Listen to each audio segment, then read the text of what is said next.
வணக்கம். செல்வகுமாரின் அதிகாலை நிலவர வானிலை பதிவு. அதிகாரப்பூர்வ வானிலை அறிக்கைக்கு இந்திய வானிலை ஆராய்ச்சித்துறை அறிக்கையை பார்க்கவும். 2025 ஜனவரி 1 புதன்கிழமை அதிகாலை நிலவர வானிலை பதிவு. பிறந்துள்ள 2025 ஆங்கில புத்தாண்டு தினத்தில் அனைவரையும் பணிவுடன் வணங்கி மொழிகிறேன். பிறந்துள்ள ஆங்கில புத்தாண்டு முதல் அனைத்து உயிர்களிடத்தும் அன்பு பெருகிடவும், மனித நேயம் தழைத்திடவும், உலகம் சிறக்க பிரிவினை தவிர்த்து ஒற்றுமை ஓங்கி ஒன்றுபட்ட மனித சமுதாயத்தை உருவாக்கிட, மகிழ்ச்சியான மனித சமுதாயம் உருவாகிட, கஷ்டங்கள் தொலைந்து மகிழ்ச்சி ஒன்றே உலகம் என்று உலக மக்கள் கொண்டாடும் வகையில் இயற்கையோடு இணைந்து வாழ இறைவனிடம் பிரார்த்தித்து மீண்டும் ஒரு முறை வணங்கி மகிழ்கிறேன். வானிலை அமைப்பு. இலங்கைக்கு தெற்கு புறம் வந்த காற்று சுழற்சி தற்பொழுது குமரி கடல் பகுதியை நோக்கி நகர்ந்து மாலத்தீவு பகுதியை நோக்கி நகர்ந்து கொண்டிருக்கிறது. குமரிக்கடல் மற்றும் மாலத்தீவு பகுதியில் நீடிக்கும். இந்த காற்று சுழற்சி தற்பொழுது இலங்கையில் மட்டும் மழைப்பொழிவை கொடுத்து வருகிறது. இரு காற்று இணைவு காரணம், தெற்கே நகர்ந்திருக்கிற காரணத்தினாலே இரு காற்று இணைவு இலங்கையில் மட்டும். தமிழ்நாட்டில் காற்று வருகிறது, ஒட்டு மொத்தம் ஒரே காற்று, குளிர்காற்று மட்டுமே. அந்த அதிகாலை நுழையக்கூடிய இந்த குளிர்காற்று மதியத்தில் கொஞ்சம் வலுவாக உள்ளே நுழையும். வெப்ப நீராவி நுழையாத காரணத்தினாலே ஒற்றை குளிர்காற்று, அதுலேயும் குளிர் சதவீதம் அதிகமாக இருக்கிறது. வெயில் வந்தால் கூட அதை வெப்பப்படுத்தி மழையாக மாற்றக்கூடிய அளவிற்கு அதில் சாதகம் இல்லை குளிர்காற்று. ஆகவே வரக்கூடிய 3-4 நாட்களுக்கு இந்த குளிர்காற்று தமிழ்நாட்டிலே வலுவாக கிழக்கு திசையில் இருந்து நுழையும். இந்த கிழக்கு திசை குளிர்காற்று மதியத்தில் கொஞ்சம் வலுவாக இருக்கும். அதாவது காலையில் இருக்கும், மதியத்தில் கொஞ்சம் வலுவாக இருக்கும். கிழக்கு வடகிழக்கு திசை குளிர்காற்று மரங்கள் அசைக்கும் அளவிலே மதியத்தில் இருக்கும். வரக்கூடிய 3 நாட்களுக்கு மாலையிலும் அந்த குளிர்காற்று இருக்கும். இந்த காற்று பாலக்காட்டு கணவாய், ஆரியங்காவு கணவாய், ஆரல்வாய்மொழி கணவாய் வழியாக மேற்கு நோக்கி பயணித்து கேரளாவிலும் குளிர்காற்றை கொடுக்கும்.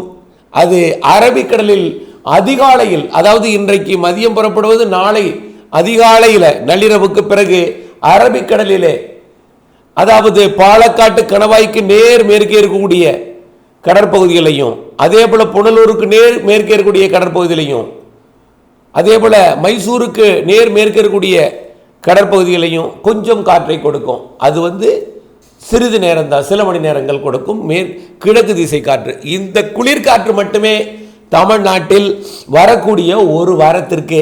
இந்த வலுவான குளிர்காற்று என்பது 4ஆம் தேதி வரை, 3ஆம் தேதி வரை கண்டிப்பாக இருக்கும். 4ஆம் தேதி ஒரு நாள் சற்று வலு குலைந்த குளிர்காற்று இருக்கும். அரபிக்கடலில், அதாவது குமரி கடற்பகுதியில் இருந்து அரபிக்கடல் பகுதியை நோக்கி நகர்ந்தாலும் இந்த நிகழ்வு மீண்டும் புதிதாக உருவாக போகிற சுமத்ரா தீவருகே புதிதாக உருவாகி இலங்கையை நெருங்கும் என்று எதிர்பார்த்து கொண்டிருக்கூடிய நிகழ்வோடு இணைந்து ஒன்றிணைந்து தீவிரமடைந்து புதிய காற்று சுழற்சியாக வரக்கூடிய ஜனவரி 8ஆம் தேதி முதல் மழை பொழிவை தொடக்கும் என்று எதிர்பார்த்து கொண்டிருக்கிற நிலையில் ஒரு நாள் தாமதம் அடைந்தாலும் 9ஆம் தேதி அடுத்த சுற்றின் மழை பொழிவு தொடங்கிடும். 8ஆம் தேதி தொடங்கினால் 11ஆம் தேதி வரை மழை இருக்கும். 9ஆம் தேதி தொடங்கினால் 12ஆம் தேதி வரை மழை இருக்கும். ஆக அடுத்த நிகழ்வால் தான் மழை. ஒரு வாரத்திற்கு உங்களுக்கு இடைவெளி கிடைக்கிறது. ஒற்றை குளிர்காற்று மட்டும், இதமான வெப்பநிலை, ஒரு பெரிய அளவிலே வெயில் தாக்கம் இல்லாத ஒரு குளிர்ந்த மதியம், இதமான வெப்பம், சூடு இல்லாத ஒரு வெயில் வரக்கூடிய 4 நாட்களுக்கு இருக்கும். இது கோடை காலம். அது வெயில் அடித்தாலும் வெயில் நம் மீது ஒரு சுடாத அளவிற்கு வெயில் இருக்கும். குளிர்ந்த சீதோஷ நிலை மதியத்திலும் நிலவும்.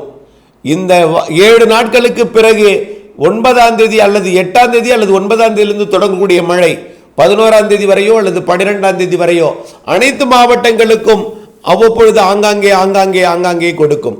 ஆனால் கடந்த 2 நாட்கள் கொடுத்த மழைப்பொழிவை விட சற்று கூடுதல் மழைப்பொழிவு அந்த நிகழ்வில் தெரிகிறது. ஓகே, பொங்கலுக்கு ஒரு இடைவெளி கொடுக்கலாம், ஆனால் முற்றிலுமாக இடைவெளி கிடையாது பொங்கல் நேரத்தில். காரணம், ஏற்கனவே மழை கொடுத்த நிகழ்வு வளிமண்டல சுழற்சியாக அரபிக்கடல் பகுதியில் நீடித்து கொண்டிருந்து கிழக்கு காற்றை வடகிழக்கு காற்றை இப்பொழுது இருக்கக்கூடிய இந்த குளிர் சீதோஷ நிலையை பொங்கலிலே கொடுக்கும். இடையிடையே தூறல் கூட கொடுப்பதற்கு வாய்ப்பு இருக்கிறது பொங்கல் நாளிலும் போகி நாளிலும். ஆனால் முற்றிலுமான ஒரு வறண்ட வானிலை என்பதற்கு பொங்கலில் வாய்ப்பு இல்லை.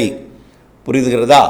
அடுத்தது, பொங்கல் முடிந்த உடனேயே அடுத்த நிகழ்வு பொங்கல் நாளில் வங்கக்கடலிலே தீவிரமடைந்து இதோ வருகிறது அதோ வருகிறது என்று பேசு பொருளாக்கி கொண்டு பொங்கல் கொண்டாட்டத்திலே தொலைக்காட்சி ஊடகங்களிலே வங்கக்கடலிலே வலுவான நிகழ்வு உருவாகி இருக்கிறது. அதாவது வழக்கத்திற்கு மாறான ஒன்று. ஜனவரியில் இப்படிப்பட்ட ஒரு நிகழ்வு உருவானது இல்லை. இது எங்கே கரை கடக்க போகிறது, எப்படிப்பட்ட மழையை கொடுக்க போகிறது என்கின்ற பேசு பொருளுடன் பொங்கல் பண்டிகை கடந்து கொண்டிருக்கும். பொங்கல் முடிந்ததும் தீவிர மழை பொழிவு தமிழ்நாட்டிலே கிடைப்பதற்கு வாய்ப்பு தெரிகிறது. ஆனால் அந்த நிகழ்வு பெரும்பாலும் தமிழ்நாட்டிற்கு வருவதற்குத்தான் வாய்ப்பு இருக்கிறது. கடைசியாக ஒரு நிகழ்வு மியான்மர் நோக்கி திசை மாறி போகும். அப்படி மியான்மர் நோக்கி திசை மாறி போனால் அத்துடன் வடகிழக்கு பருவமழை நிறைவடைந்துவிடும். அப்படிப்பட்ட அமைப்பாக அது அமையுமா, அல்லது அந்த நிகழ்வு தமிழ்நாடு வழியாக அரபிக்கடல் போய் நிறைய மழைப்பொழிவை கொடுத்துவிட்டு மேலும் ஒரு நிகழ்வு மாத இறுதியில் உருவாகிய அது மியான்மர் பகுதியை நோக்கி திசை மாறுமா என்பது ஆய்வில் இருக்கிறது. நம்மை பொறுத்த வரைக்கும் இம்மாத 17, 18, 19, 20 தேதிகளிலே மழை தருவதற்கான வானிலை அமைப்பை கொடுக்கும் என்பதுதான் நம்முடைய வாய்ப்பாக கணிக்கப்பட்டிருக்கிறது. ஆகவே பொங்கலுக்கு முன் 4 நாள் மழைப்பிடிப்பை கொடுத்துவிட்டு பொங்கலிலே குழப்பமான வானிலையையும் தூறல் வானிலையையும் கொடுத்துவிட்டு இதமான வெப்பநிலையையும் கிழக்கு காற்றையும் கொடுத்து கொண்டு பொங்கலை கழித்து கொண்டு அதே நாளிலே வங்கக்கடலிலே தீவிரமாகி தமிழ்நாடு நெருங்கக்கூடிய நிகழ்வு 17, 18, 19, 20, 21ஆம் தேதி வரைக்கும் நல்லதொரு மழைப்பொழிவை தமிழ்நாட்டிற்கு அனைத்து மாவட்டங்களுக்கும் கொடுக்கும். தென்னிந்தியாவிற்கே கொடுக்க வாய்ப்பு இருக்கிறதாகவே தெரிகிறது என்பதை தங்களுக்கு தெரியப்படுத்த விரும்புகிறேன். ஆக 17லிருந்து 23ஆம் தேதி வரை மழை 21ஆம் தேதி 22ஆம் தேதி வரையாவது மழை இருக்கிறது என்பதை நினைவில் கொள்ளுங்கள். மேலும் ஒரு நிகழ்வு மாத இறுதியிலே குடியரசு தின நாளிலேயோ அல்லது அடுத்த நாள் 27, 28, 29ஆம் தேதி வாக்கில் மேலும் ஒரு காற்று சுழற்சி வரை இருக்கிறது. ஆனால் மாத இறுதியில் வருவது காற்று சுழற்சி, பொங்கலுக்கு முன் வருவது ஒரு தாழ்வு பகுதியாக இருக்கலாம். ஆனால் பொங்கலுக்கு பிறகு வருவது ஒரு வலிமையான நிகழ்வாகவே தெரிகிறது.